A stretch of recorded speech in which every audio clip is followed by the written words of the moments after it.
बारगाह में झुकना है, उसी रब को राजी करना है, उसी परवरदिगार की बारगाह में सर झुकाना है। अगर इस बात को याद रखा, अगर अल्लाह ताला की फरमा बरदारी बंदा करता रहे तो जिंदगी कामयाब है।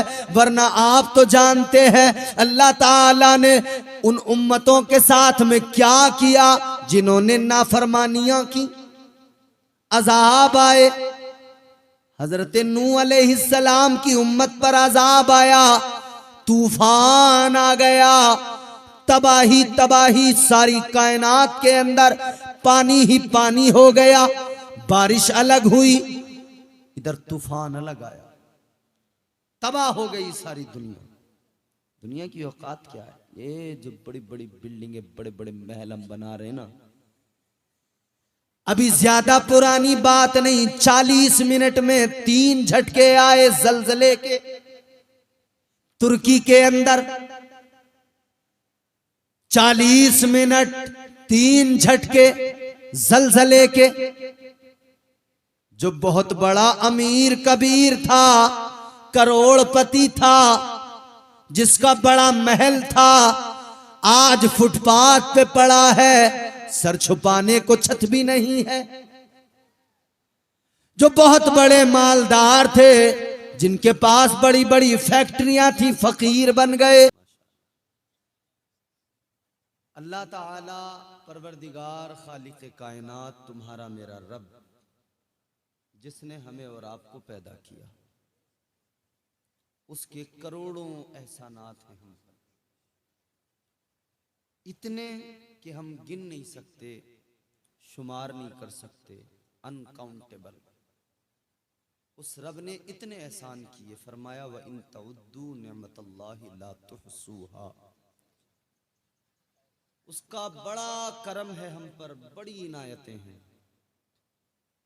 ये जो सांस हमारी चल रही है ना, ये उसी रब का करम है जो हमारी जिंदगियां सलामत है। हर रात आप अपने बिस्तर पर लेट जाते हो, नींद आ जाती है, सो जाते हो। आज जिक्र खुदा, जिक्र मुस्तफ़ा की महफिल में बैठे हो, अल्लाह रसूल का जिक्र सुन रहे हो, लेकिन हर रात अपने बिस्तर पे जाकर सोते हैं सभी लोग। नींद आती है, आंखें बंद होती हैं। हुजूर फरमाते हैं ये नींद जो है ना, ये हल्की मौत है। हल्की मौत का नाम नींद है।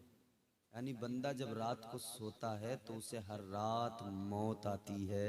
ये रब की शान है, वो हर सुबह फिर से अपने बंदे को जिंदा कर देता है।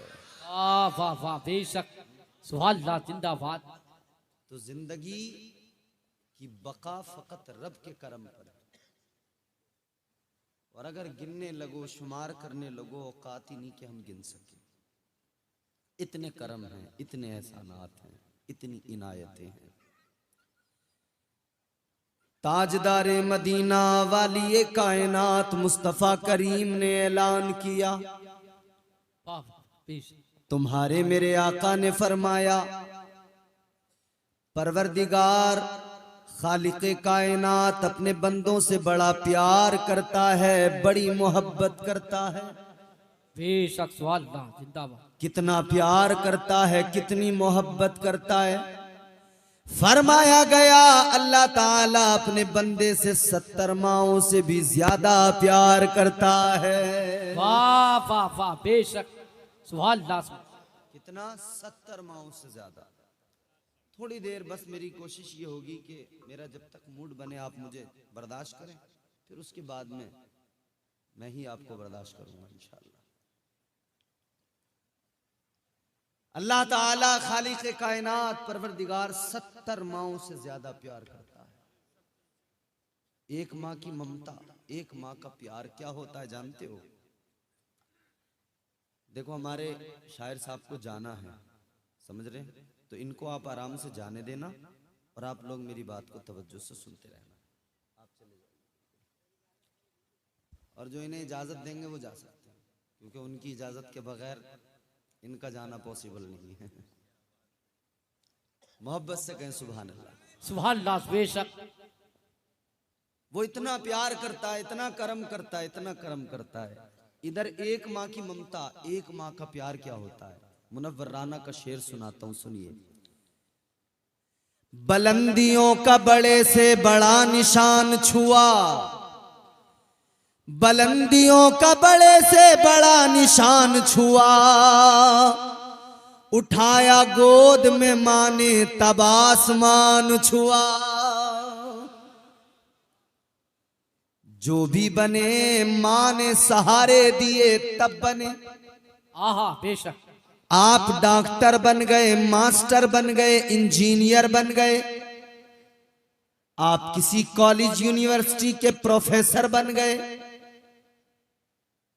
जो भी ओहदा मिला, जो भी मनसब मिला, जो भी मकामो मर्तबा मिला, मां की आगोश थी जिसने इस लायक बना दिया।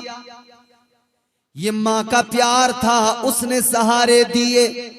अगर उसने बचपन में सहारे न दिए होते, अगर उस मां ने बचपन में प्यार न किया होता, तो ये जिंदगी का सफर न जाने कब रुक जाता। अगर मां ने इतना ख्याल न रखा होता, रात रात भर मां जागती रही, रात रात भर बच्चे के दुख को अपना दुख बना लिया, बच्चे की खुशी को अपनी खुशी बना लिया। माँ ने सारी जिंदगी लगा दी, गीले पे सोकर सूखे पे अपने बच्चे को सुलाती रही। एक माँ का किरदार ये है मेरे अजीजों, एक माँ सारी जिंदगी लगा देती है, अपने बच्चों के लिए सारी जिंदगी वक्फ कर देती है। माँ तो माँ होती है, जिनकी माँ दुनिया में मौजूद नहीं, उनसे पूछो माँ का प्यार क्या होता है, उनसे पूछो माँ की ममता क्या होती है। रजा सिरसवी ने कहा, कब्र की आगोश में जब थक के सो जाती है माँ, तब कहीं जाकर रजा थोड़ा सुकून पाती है माँ। मांगती ही कुछ नहीं अपने लिए अल्लाह से, अपने बच्चों के लिए दामन को फैलाती है माँ। जिंदाबाद जिंदाबाद जिंदाबाद, वाह वाह बेशक, सुभान अल्लाह। अपने बच्चों की खुशी में खुश हो जाती है, बच्चों के दुख में दुखी हो जाती है। एक पीर साहब बैठे थे, एक उनका मुरीद उनके पास बैठा था।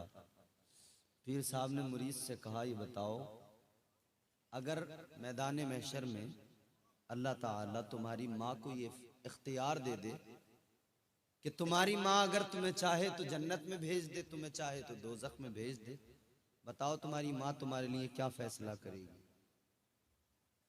पीर भी सच्चा था, मुरीद भी आला था। पीर ने मुरीद से सवाल किया, ये बताओ अगर तुम्हारी माँ पर परवरदिगार तुम्हारा फैसला छोड़ दे, कल मैदान में शर में अगर अल्लाह ताला तुम्हारी माँ को इख्तियार दे दे, वो चाहे तो तुम्हें जन्नत में दाखिल करे, वो चाहे तो तुम्हें दोज़ख में भेज दे, तो ये बताओ तुम्हारी माँ तुम्हारे लिए क्या फैसला करेगी। मुरीद कहने लगा, हजरत माँ बड़ा प्यार करती है, बच्चा दोज़ख में जाए माँ गवारा नहीं करेगी, बच्चा दोज़ख में जाए माँ बर्दाश्त नहीं कर पाएगी।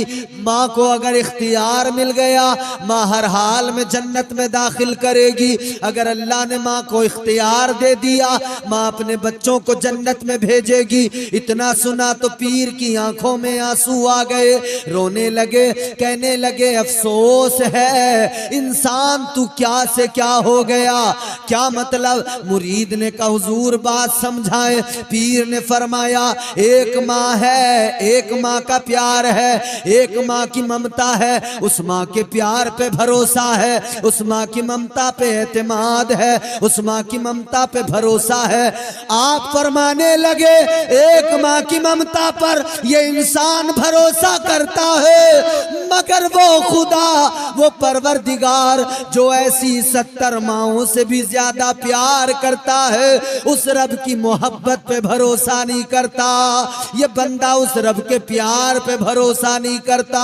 जब एक माँ की ममता ये वो दोज़ख में बच्चे को देखना गवारा न करेगी, तो जो रब 70 माँओं से ज्यादा प्यार करता है, वो भी तो ये नहीं चाहता कि उस परवरदिगार का कोई बंदा दोज़ख दोज़ख में चला जाए। अल्लाह भी तो यही चाहता है। अल्लाह ताला अपने बंदों को जन्नत में दाखिल करना चाहता है। अल्लाह बंदों को जन्नत में भेजना चाहता है। अल्लाह ताला की रहमतें आगोश में लेना चाहती है। परवरदिगार ने कुरान मजीद में फरमाया, अल्लाह ने ऐलान कर दिया, मा यफ़अलुल्लाहु बिअज़ाबिकुम लइन शकरतुम व आमनतुम। अल्लाह ने फरमाया, ऐ मेरे बंदो गौर करो, तुम्हारा परवरदिगार नहीं चाहता कि तुम दोज़ख में चले जाओ। तुम्हारी जिम्मेदारी इतनी है कि तुम रब के शुक्रगुजार बंदे बन जाओ। वाह वाह वाह। अल्लाह ताला नहीं चाहता। जी बेशक सुभान अल्लाह। मेरी तरफ देखो, मैं आपको मजे वाली तकरीर सुनाने नहीं आया और चीखना चिल्लाना भी मैं नहीं करता हूं। बस आसानी से संजीदगी से सुनते रहना मेरी बात। अल्लाह ने इंसान बनाकर बड़ा एहसान किया है। इंसान बनाया, परवरदिगार ने कितना एहसान किया। अल्लाह ने इज्जतों का ऐलान कुरान मजीद में कर दिया। अब मैं आपको कुरान सुनाता जाऊं, आप कुरान सुनते जाओ, कुरान को समझते जाओ। खुदा की कसम, कुरान वो अजीमुल मर्तबत किताब है जो बंदों की रहनुमाई के लिए अल्लाह ताला ने नाजिल की है। करीने जिंदगी है कुरान, सलीक़े जिंदगी है कुरान। कुरान तो अपने मानने वालों को गोया खुद कहता है, मुझे कुरान कहते हैं, मेरे सफ़हात को पढ़ लो, समझ लो, मेरे पारों को, मेरी आयात को पढ़ लो। कुरान पढ़ोगे जिंदगी संवर जाएंगी, कुरान समझोगे जिंदगियां जीने का सलीका मिल जाएगा। कुरान है जो जिंदगियां संवार देता है। आज हमारा शिआर ये बन गया, आज हमारा तरीका ये बन गया, जब किसी का दम निकलता हो तब हम सूरह यासीन पढ़ा करते हैं। जब किसी का इंतकाल हो जाए तब हम कुरान की तिलावत किया करते हैं। जब किसी का 40वां 20वां आए तब हम कुरान पढ़ा करते हैं। जब हमारे यहाँ पर कोई बीमार हो जाए तब हम कुरान की आयतें पढ़कर दम किया करते हैं। ये तरीका हमारा हो गया। मगर मेरे अजीजों गौर करो, कुरान अल्लाह ने सिर्फ इतने काम के लिए नहीं भेजा था कि तुम रमजान में अपने मुर्दों के लिए पढ़ दो। इतने काम के लिए फकत कुरान नहीं था कि कोई बीमार हो जाए तुम कुरान पढ़ दो। फकत इतने काम के लिए कुरान नहीं था कि किसी का इंतकाल हो जाए तब कुरान पढ़ दिया जाए। बल्कि अल्लाह ताला ने तो फरमाया, नज़्ज़लना अलैकल किताब तिबयानल लिकुल्लि शै हुदन व रहमतन व बुशरा लिल मुस्लिमीन।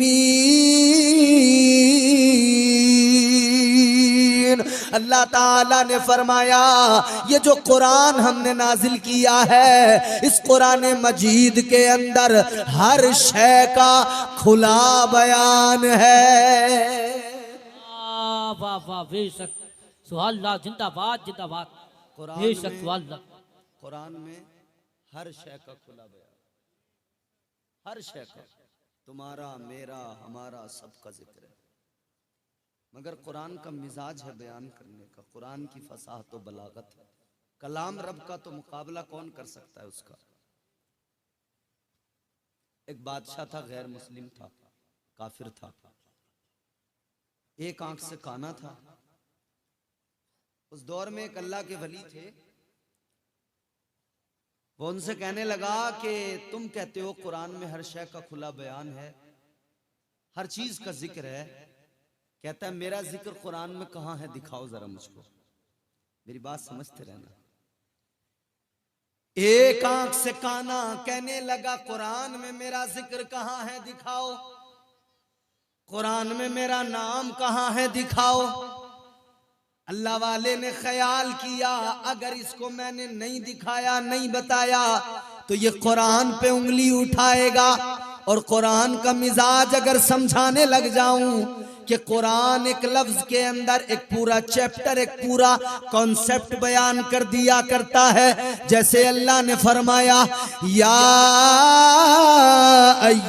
अय्युहल्लज़ीना आमनू, अल्लाह ने ईमान वालों कहा।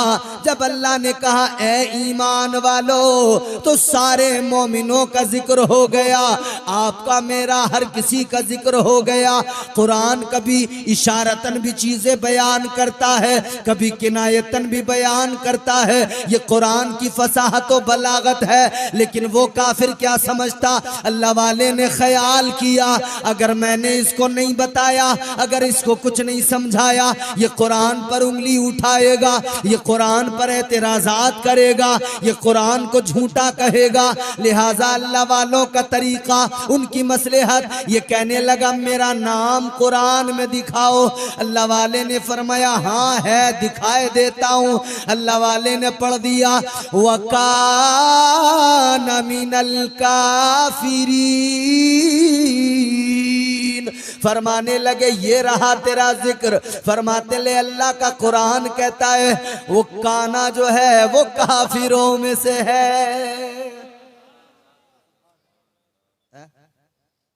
अल्लाह वालों की तबलीग का तरीका मुख्तलिफ होता है। कुरान में हर शय का खुला बयान है। ए बाबू भैया मेरी बात सुन, हर शय का खुला बयान है कुरान, मगर हम पढ़ें तो सही, हम कभी खोल के तो देखें, कभी समझें तो सही। ये मोबाइल हाथ में है आप सबके, हर वक्त रहते हैं ना, 24 घंटे। बंदा घर से निकलता है, मोबाइल रह जाए, 5 किलोमीटर निकल गया होगा तब भी लौट के आएगा, या घर फोन करके कहेगा मेरा मोबाइल भेजो, कोई लेके जाएगा। यानी बगैर मोबाइल के गुजारा हो नहीं सकता। मोबाइल के बिना इंसान का गुजारा नहीं, जहां जाएगा मोबाइल चाहिए, जहां जाएगा मोबाइल चाहिए। क्या कभी ये तड़प, ये लगन, ये शिद्दत किसी के अंदर कुरान के लिए पैदा हुई कि मैं हर सुबह अगर कुरान न पढ़ूं तो मेरे दिल को सुकून नहीं मिलेगा? क्या कभी ये बात दिल में पैदा हुई? नहीं हुई, क्योंकि दिल में कुरान की वो मोहब्बत न रही, दिल में कुरान का वो दर्द न रहा। गौर करो मेरे अजीजों, जरा तवज्जो से अब मेरी बातें सुनो। अल्लाह ने फरमाया ये कुरान हिदायत भी है, कुरान बशारत भी है, कुरान रहमत भी है। किसके लिए? मुसलमानों के लिए। अगले मकाम पे फरमाया वनुनज़्ज़िलु मिनल कुरआनि मा हुवा शिफाअ व रहमतुल लिल मुमिनीन वला यज़ीदुज़्ज़ालिमीना इल्ला खसारा। अल्लाह ताला ने फरमाया ये कुरान जो है मोमिनों के लिए बड़ा फायदेमंद है, मोमिनों के लिए इसमें शिफा है और काफिरों के लिए नुकसान ही नुकसान है, खसारा ही खसारा है। ऐ लोगों, ये कुरान आपके मेरे लिए मुफीद था, फायदेमंद था, शिफा इसमें थी, रहमतें ये लेके आया था। आज घरों में अगर बरकतें नहीं होती, हम मस्जिद के इमाम से कहते हैं, अपने पीर से कहते हैं घर में बरकत नहीं, मगर बरकत आएगी कुरान पढ़ने से। कुरान को तो हमने लपेट कर ताक में रख दिया। अब घर में बरकत कहां से आए, रहमतें कहां से आए? घर में बलाएं आने लगी, मुसीबतें आने लगी। कोई कुरान पढ़ने वाला नहीं है, कुरान पढ़ने वाला नहीं तो बरकतें कहां से आए? ए लोगों गौर करो, अल्लाह ने कुरान दिया, अजीमुल मर्तबत किताब अता फरमाई। उसी किताब के अंदर अल्लाह ने तुम्हारी मेरी इज्जतों का ऐलान किया। उसी कुरान मजीद के अंदर अल्लाह ने इंसान की अजमत का ऐलान किया। परवरदिगार ने फरमाया वलक़द कर्रमना बनी आदम, अल्लाह ने फरमाया ए बनी आदम, इज्जतें तुम्हारे लिए है। ए आदम की औलादो, ए इंसानो, मकाम व मर्तबा तुम्हारे लिए है, बुलंदियां तुम्हारे लिए है, शान शौकत तुम्हारे लिए है। अल्लाह ने इज्जत तुम्हारा मेरा मुकद्दर बना दिया, मगर हालात ये है हमने अपनी इज्जत को इज्जत नहीं समझा, हमने अपने मकाम को मकाम नहीं समझा। याद रखना, दो तस्वीरें कुरान दिखाता है, दो पहलू कुरान बयान करता है। मुफ्ती साजिद साहब क़िबला तशरीफ फरमा है, कुरान मजीद के हवाले से अर्ज कर रहा हूँ, इंसान की दो शक्लें बयान की कुरान ने। एक ये कि इसकी इज्जतों का जिक्र किया, एक तस्वीर का रुख ये है कि अल्लाह ने कुरान मजीद के अंदर इंसान को बावकार बना दिया, इज्जतों का जिक्र कर दिया, यहाँ तक कि इसकी शबाहत का जिक्र कर दिया, हुस्न का जिक्र कर दिया, सूरत का जिक्र कर दिया। फरमाया वसव्वरकुम फअहसन सुवरकुम, अल्लाह ने शक्लो शबाहत तक का जिक्र कर दिया। आगे मजीद फरमाया लक़द खलक़नल इंसान फी अहसनि तक़वीम। अल्लाह ने एक तरफ तो ये इज्जत बयान की, मगर इंसान जब इंसानियत की कदरों को पामाल कर दे, इंसान जब इंसानियत को भूल जाए, इंसान जब अपने मकसद को भूल जाए, अल्लाह ने दुनिया में क्यों भेजा है, अल्लाह ने क्यों पैदा किया है, जब उस रब के मुकाबले में खड़ा हो जाए, उस परवरदिगार का गद्दार बन जाए, अल्लाह की बगावत पर आमादा हो जाए, जब यही इंसान अक्ल होते हुए समझना छोड़ दे, बसारत होते हुए हक को देखना छोड़ दे, हक सामने हो देख ना पाए, हक सामने हो समझ ना पाए, फिर इस कुरान को, अल्लाह के कुरान ने इतना जलील किया, इतना जलील इस इंसान को कुरान ने कर दिया। फिर अल्लाह ने फरमाया लहुम कुलूबुल्ला यफ़क़हूना बिहा व लहुम आयुनुल्ला युबसिरूना बिहा व लहुम आज़ानुल्ला यस्मऊना बिहा उलाइका कल अनआमी बल हुम अज़ल। अल्लाह ने कुरान मजीद में फरमा दिया, जब इंसान इंसानियत की कदरों को पामाल कर दे, जब इंसान जिल्लत और रुसवाई के दहाने पे पहुंच जाए, जब इंसान इंसान न बनकर हैवान बनने लग जाए, जब इंसान अल्लाह और रसूल का बागी हो जाए, जब इंसान भुला दे मेरा पैदा करने वाला कौन है, जब इंसान भुला दे हक क्या है, सामने हो देख ना पाए, सामने हो समझ ना पाए, फिर अल्लाह ताला ने फरमा दिया वो इंसान नहीं रहता। अल्लाह का कुरान कहता है उलाइका कल अनआम, अल्लाह फरमाता है वो इंसान नहीं बल्कि जानवरों की तरह है। एक तरफ तो ये कि इंसान अगर इंसान बन के रहे, अल्लाह और रसूल से वफादारी उसके मिजाज में रहे, तो फिर उसकी इज्जत ये वलक़द कर्रमना बनी आदम। और गद्दारी पे आ जाए ना तो अल्लाह फरमाता ये इंसान ही नहीं रहा, ये तो जानवरों की तरह है। और इस पर बस नहीं किया, आगे फरमाया बलहुम अज़ल, फरमाया ये तो जानवरों से भी बदतर है, जानवरों से भी बदतर है। इंसान है मगर जानवर से बदतर है। आज क्या, अब हम अपनी हालत को देखें, हमें क्या नजर आता है अपने अंदर, किस कैटेगरी में हम नजर आते, कहां पे खड़े हैं, कहां पे खड़े हैं। अभी मैं आपको हंसाने लगूं ना, लतीफे सुनाने लगूं, तुम्हारा बड़ा दिल लगेगा, बहुत मजे से सुनोगे तुम, मगर जब मैं आईना दिखाने लगूं तो आईना देखने की ताब नहीं है। आईना हमेशा दिखा दिया करता है, कमियां सारी नजर आती हैं, हर ऐब चेहरे का आईने में नजर आता है। इसीलिए तो किसी ने कहा मैं आईना हूं दिखाऊंगा दाग चेहरे के, जिसे खराब लगे सामने से हट जाए। मैं भी कह रहा हूं जिसे खराब लगे उठ के चला जाए, मगर मैं आईना दिखा के जाऊंगा।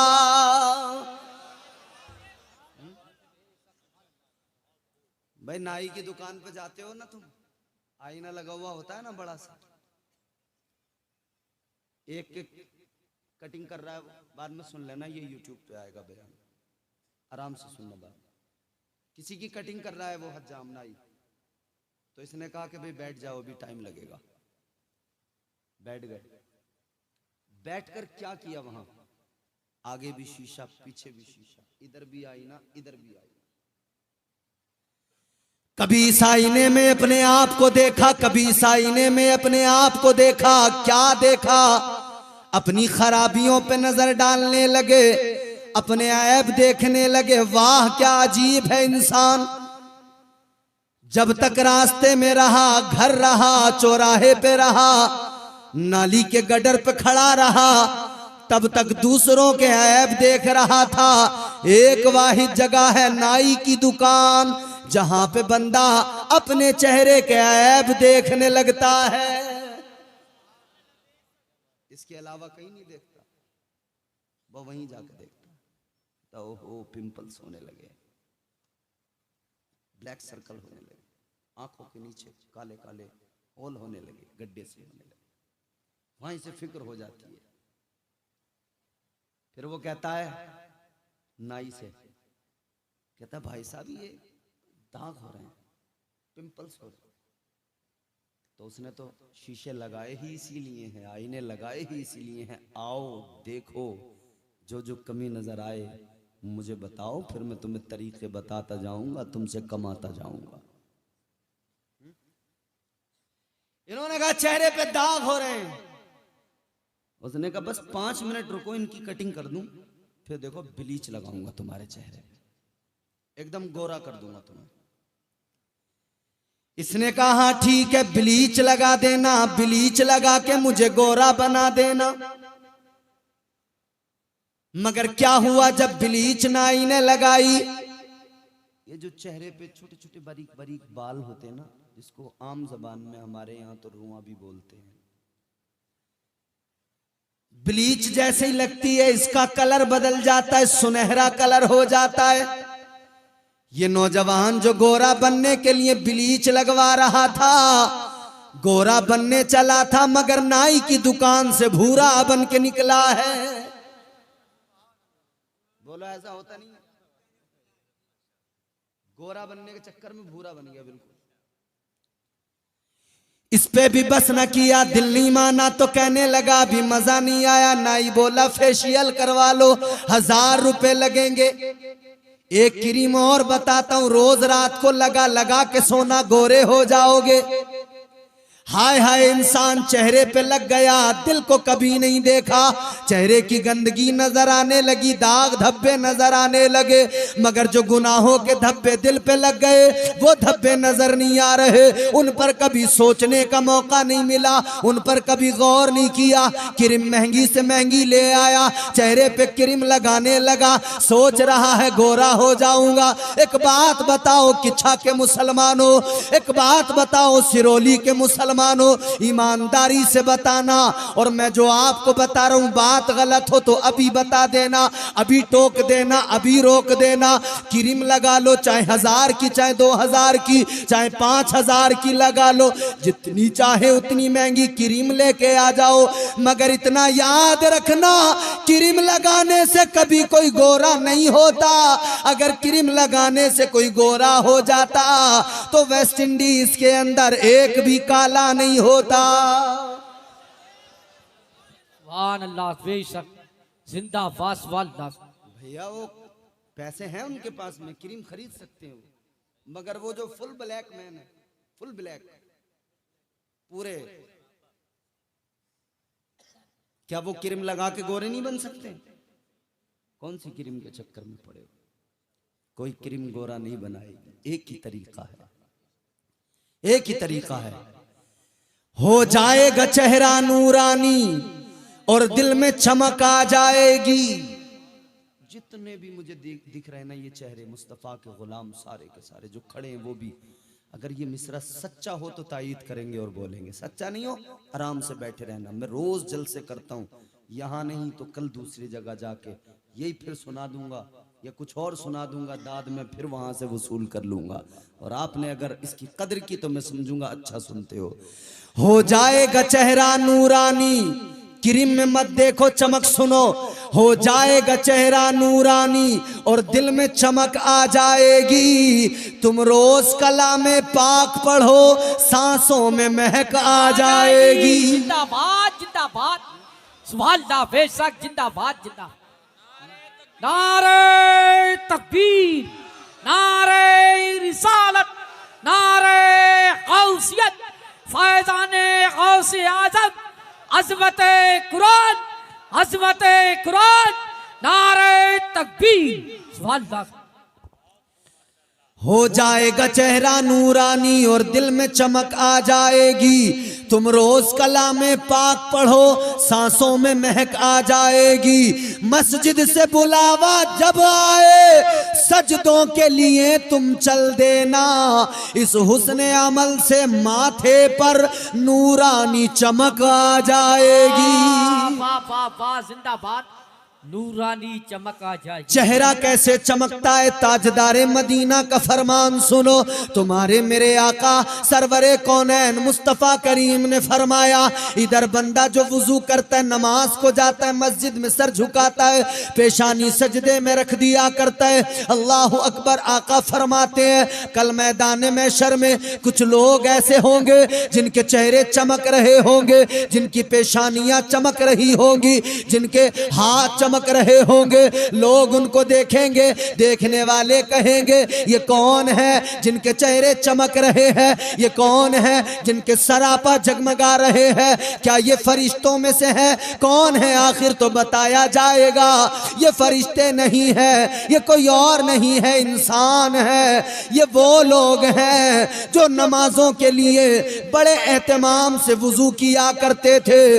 ये वुजू करने वाले लोग हैं, इनके आज़ाए बदन, इनके आज़ाए वुजू, इनका चेहरा, इनके हाथ, ये जो वुजू का पानी डालते थे अपने चेहरों पर, उस पानी की वजह से ये चमक आ गई है, ये दमक इनको नसीब हो गई है कि आज इनके चेहरे जगमगाने लगे, आज इनके सरापा जगमगाने लगे। ऐ लोगों, इधर वुजू करो, क़यामत में उधर चेहरे जगमगाने लग जाए। इधर वुजू करो, उधर क़यामत के दिन अल्लाह ताला चेहरों पे नूर डाल दे, रोशनी डाल दे। तो करम तो देखो अल्लाह का कितना करम है। जरा सा करोगे अल्लाह बहुत नवाजता है, जरा सा आप अल्लाह के हो जाओ, अल्लाह की नेमतें और उसकी रहमतें इतनी ज्यादा बरसती है, बंदा तवक्को भी नहीं कर सकता कि अल्लाह के कितने करम होंगे, कितनी इनायतें होंगी। मगर हालात ये है मेरे अजीजों, आज हमें अपनी दिल की गंदगियां नजर नहीं आती,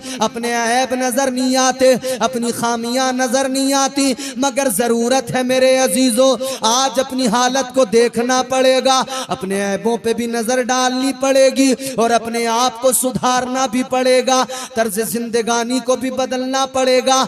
आज हालात बद से बदतर हो गए। अल्लाह ताला ने नमाजों का हुक्म दिया, हम नमाजों को पसे पुष्ट डालने लगे। अल्लाह ताला ने रोजे फर्ज कर दिए। हमारे नौजवान रमजान में रोजे के हालत में दुनिया होती है, तमाम मुसलमान होते हैं, लेकिन हमारा मुआशरा, हमारे नौजवान अल्लाह मुआफ फरमाए रोजा भी नहीं रख पाते हैं। आज हमारा ख्याल मिजाज ये हो गया कि ऐश की जिंदगी, आराम की जिंदगी गुजर जाए। बोलो, ऐश और आराम की जिंदगी चाहते हैं। अल्लाह ताला ने कुरान मजीद में फरमाया, अल्लाह ताला अपने बंदों की रहनुमाई कर रहा है। परवरदिगार ने फरमाया, फ़इज़ा क़ुदियतिस्सलातु फ़ंतशिरू फ़िल अर्दि वब्तग़ू मिन फ़ज़लिल्लाह वज़्कुरुल्लाह कसीरन लअल्लकुम तुफ़्लिहून। अल्लाह ताला ने अपने बंदों का, उन बंदों का जिक्र किया। अल्लाह ने हुक्म भी दिया कि तुम नमाजें अदा करो, नमाजें पढ़ो, सजदों में सर झुकाओ। अल्लाह ताला फरमाता है नमाजें अदा करो और उसके बाद में निकल जाओ। अल्लाह फरमाता है फिर रब का फजल तलाश करो, अल्लाह का फजल तलाश करो।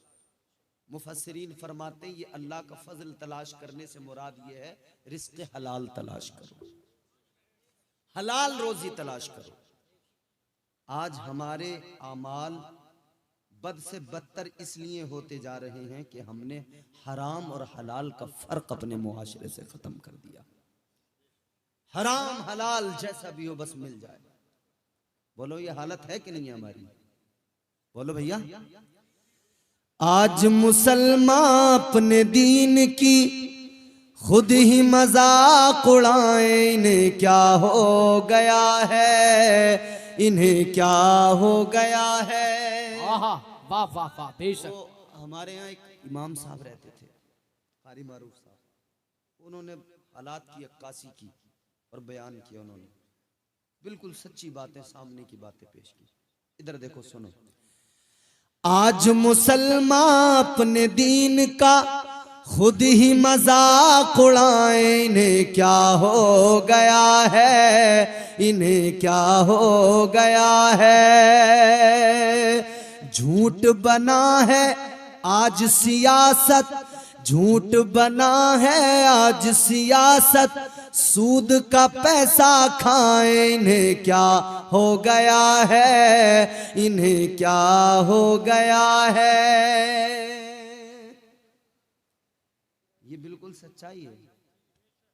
नाचे कूदे ढोल बजाए, नाचे कूदे ढोल बजाए, मस्जिद तक ना जाए, इन्हें क्या हो गया है, इन्हें क्या हो गया है। आज मुसलमान अपने दीन का खुद ही मजाक उड़ाए, इन्हें क्या हो गया है, इन्हें क्या हो गया है। मैं आपको इसका एक बंद सुनाता हूं। आज तुमने देखा नहीं है रमजान में रोजा भी होता है और हमारे नौजवान प्लानिंग भी कर रहे होते हैं। रोजे की हालत में कह रहे हैं ईद पे जो फिल्म आ रही है उसकी टिकटें बुक कर लो, वरना फिर हाउसफुल हो जाएगा टिकट। रोजा भी है और टिकट बुक हो रही है कि भैया देखनी है जो ईद पे आ रही है। रमजान में टिकट बुक कर रहे हैं। फिर ईद का दिन आया, सूट बूट में बिल्कुल तैयार होके फिट, बेहतरीन जूता, बेहतरीन सूट बूट में तैयार हुए, पहना और चल दिए। देख लें जाकर मूवी, ठीक है मैं लगा। तो वहां पहुंच गए, सूट बूट में एकदम बन ठन कर। इमाम साहब क़िबला सारे महीने रोजे रखे, ईद के दिन का इंतजार किया। ईद का दिन आया तो फिर क्या हुआ, मूवी देखने चले गए। बन ठन के गए, पैर में जूता बेहतरीन है कंपनी का, कोट पैंट पहने हुए हैं, मगर वही जो फिल्म देखने कोट पैंट पहन के गया, जुमे का दिन आता है ना, उसके घर में हर जुमे को लड़ाई होती है क्योंकि कुर्ता ही हाथ नहीं आता जुम्मे के दिन। बोलो,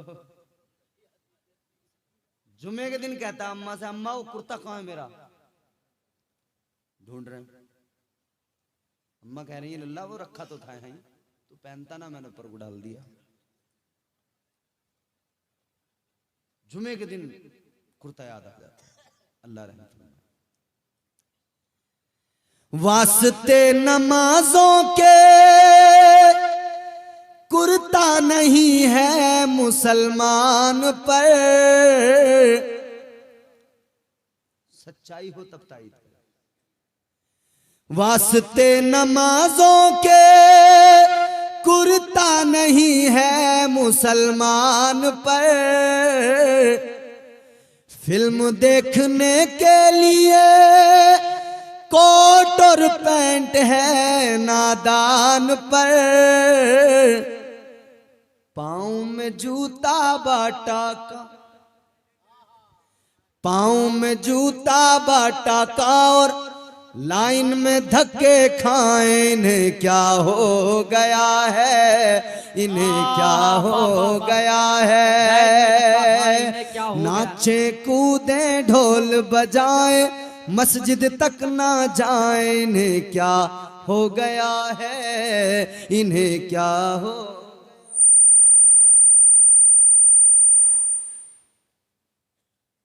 अच्छा, एक तरफ तो ये कुर्ते का है मसला, तो दूसरी तरफ बुर्के का बड़ा मसला। इधर कुर्ता नहीं मिलता, उधर बुर्का नहीं मिलता। हम हफ्ता भर तो जींस और टी शर्ट में रहे, आया जुमा तो कुर्ता पजामा पहन लिया। ससुराल का लिहाज रखा औरतों ने यूं, जब घर करीब आ गया बुर्का पहन लिया। पूरी मार्केट बुर्का पन्नी में था।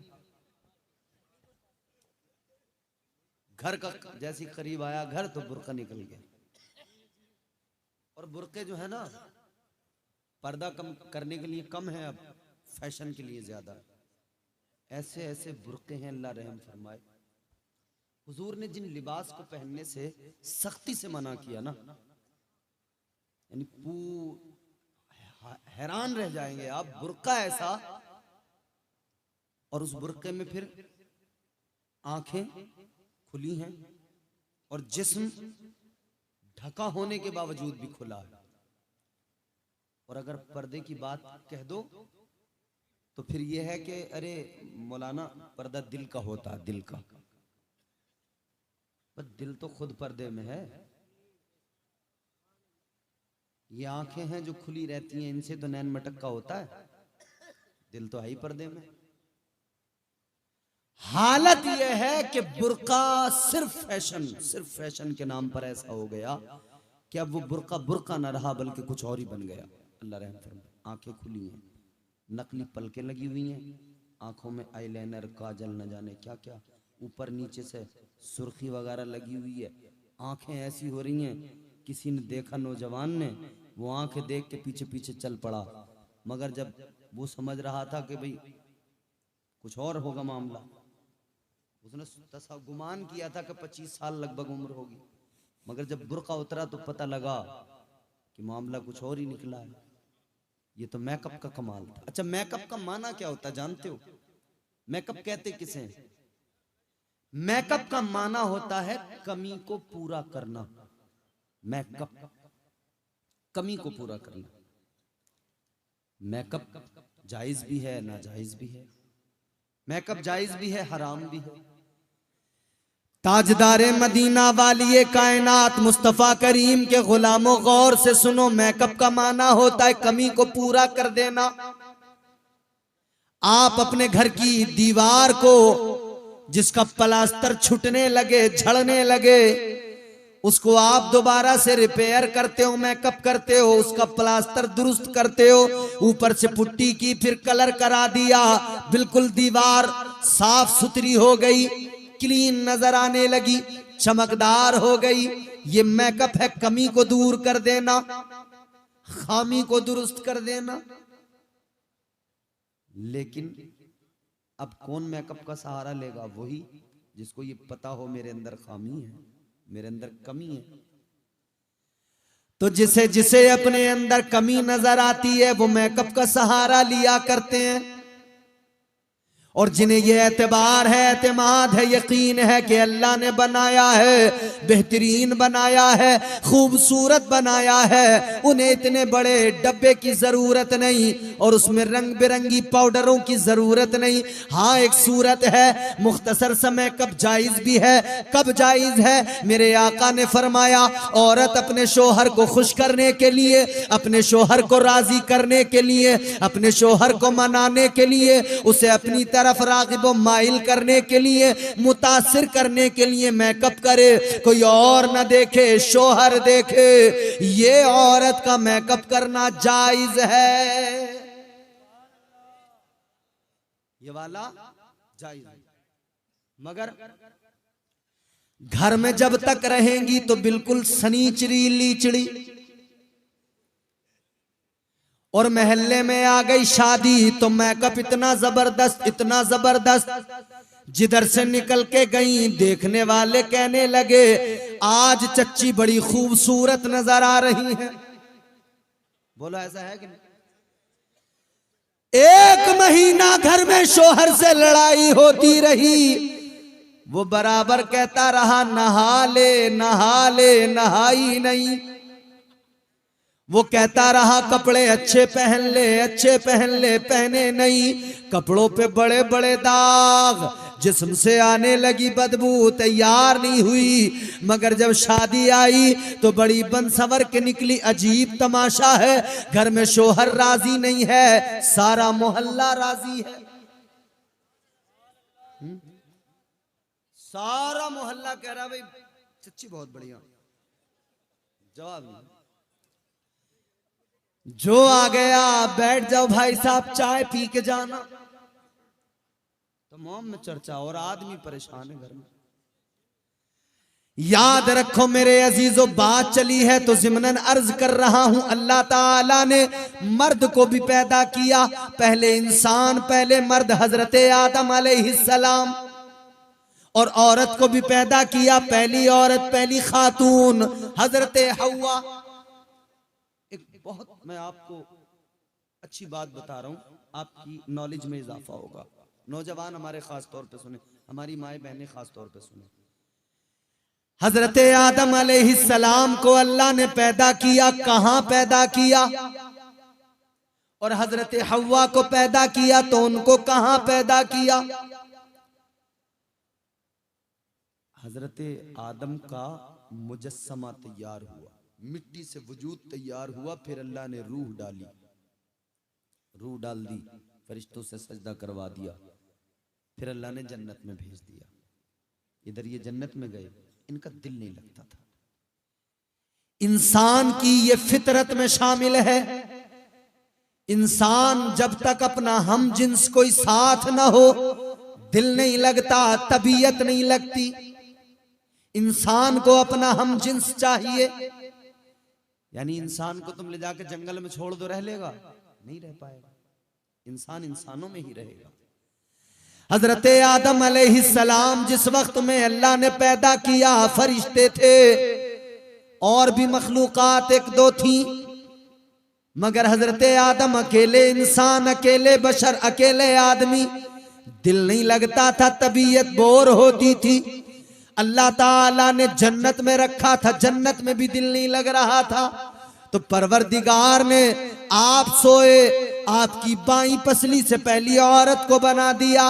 तुम्हारी मेरी माँ, नस्ल इंसानी की माँ हजरत हव्वा को पैदा कर दिया। हजरत हव्वा को अल्लाह ताला ने हजरत आदम की बाई पसली से पैदा किया। गौर करो, अल्लाह ताला ने हजरत आदम को कहीं और पैदा किया, मगर हजरत हव्वा को अल्लाह ने जन्नत में पैदा किया।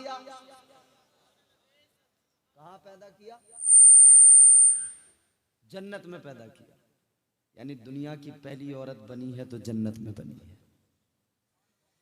अल्लाह ताला ने पहली औरत को बनाया, पैदा किया तो जन्नत में पैदा किया। मर्द को जन्नत में पैदा नहीं किया, औरत को जन्नत में पैदा किया। अब जरा सा यहां पर ठहर के सुने, क्यों आखिर अल्लाह ने औरत को जन्नत में पैदा किया? क्या वजह थी? मुफस्सिरीने इकराम बयान फरमाते हैं, अल्लाह ताला ने औरत को जो जन्नत में पैदा किया, इसकी वजूहात बयान फरमाई। मुफस्सिरीन फरमाते हैं, एक वजह तो इसकी ये है, अल्लाह ने औरत को जन्नत में इसलिए पैदा किया कि जब औरत आँख खोले, नजर इसकी पड़े, जन्नत नजर आए, जन्नत के नजारे दिखाई दे, जन्नत की बहारें नजर आए, जन्नत के जलवे नजर आए, जन्नत का हुस्न नजर आए, जन्नत की खूबसूरती नजर आए, जन्नत का सुकून भी देख ले, जन्नत के अंदर की आसाइशें देख ले, जन्नत के अंदर की बहारों को देख ले, जन्नत की नहरों को देख ले, जन्नत के बागात को देख ले, जन्नत के मेवाजात को देख ले। अल्लाह ने औरत को मिजाज दिया, जब पहली औरत को पैदा किया अल्लाह ने मिजाज दिया, ऐ औरत तुझे जन्नत में बनाया गया है, जन्नत को देख ले, अच्छी तरह से देख ले, क्योंकि तुझे दुनिया में जाना है, एक दुनिया में जाकर अपना जमीन पे घर बसाना है, और जब तू जमीन पे घर बसाए तो इतना ख्याल रहे अपने घर को ये जन्नत देख के जा, अपने घर को जन्नत का नमूना बना देना। अल्लाह ने मिजाज दिया, अपने घर को जन्नत का नमूना बना देना। मगर आज हालत ये है, अल्लाह ने तो मिजाज दिया था कि अपने घर को जन्नत का नमूना बना देना, मगर घर आज क्या बन गए ये आप भी जानते हैं। आज हालत कितनी तब्दील हो गई। अर्ज करने का मकसद ये है, इंसान इंसानियत की कदरों से गिरने लगा, इंसान इंसानियत की कदरों को पामाल करने लगा। और जब बंदा इस नौयत को पहुंच जाए कि उसे इंसानियत का पासो लिहाज न रहे, इंसानियत की अगर बात की जाए, कहने के लिए तो इंसान वो भी था जिसे कारून तारीख बताती है, इंसान तो वो भी था जिसे फिरौन कहा जाता है, मगर वो अल्लाह के मुकाबले में आ गया। उसने ऐलान कर दिया, अना रब्बुकुमुल आला, कहने लगा मैं सबसे बड़ा रब। नमरूद ने भी ऐलान किया, वो भी अपने आप को खुदा कहलवाने लगा। और जानते हो कितना ताकतवर था नमरूद? सारी रूए जमीन पर, पूरी दुनिया पर हुकूमत करता था। ये आज जो टुकड़ों टुकड़ों पे जमीन के हुकूमत करते हैं ना लोग, इनका तुम देखते हो ना, कितनी अकड़, कितना एटीट्यूड, कितना घमंड इनके अंदर होता है। तो फिर वो जिसने पूरी रूए जमीन पर हुकूमत की, उसका क्या हाल रहा होगा? 4 बादशाह हुए जिन्होंने पूरी रूए जमीन पर, पूरी कायनात पे हुकूमत की। 2 मोमिन, 2 काफिर, 4 बादशाह। एक तो अल्लाह के पैगंबर जनाबे हजरत सुलेमान अलैहिस्सलाम, सारी रूए जमीन पर हुकूमत की। अल्लाह ने वो शान अता की, जमीन पे आपका हुक्म चलता है, आसमान पे भी आपका, हवाओं पे आपका हुक्म चलता है, इंसान भी आपके ताबे, जिन्नात भी आपके ताबे। पूरी रूए जमीन की सल्तनत अल्लाह ने अता फरमाई। दूसरी शख्सियत, एक तो हजरत सुलेमान और दूसरे हैं हजरत सिकंदर जुल्करनैन। इन्होंने भी पूरी रूए जमीन पर हुकूमत की, सारी कायनात पर हुकूमत की। और आपने तो सुना होगा, कयामत आने से पहले एक कौम आएगी जिसे कहा जाता है याजूज माजूज। नाम सुना है याजूज माजूज का? कयामत आने से पहले वो आएंगे, और कोई 1-2 लोग नहीं है, ये एक पूरी कौम है।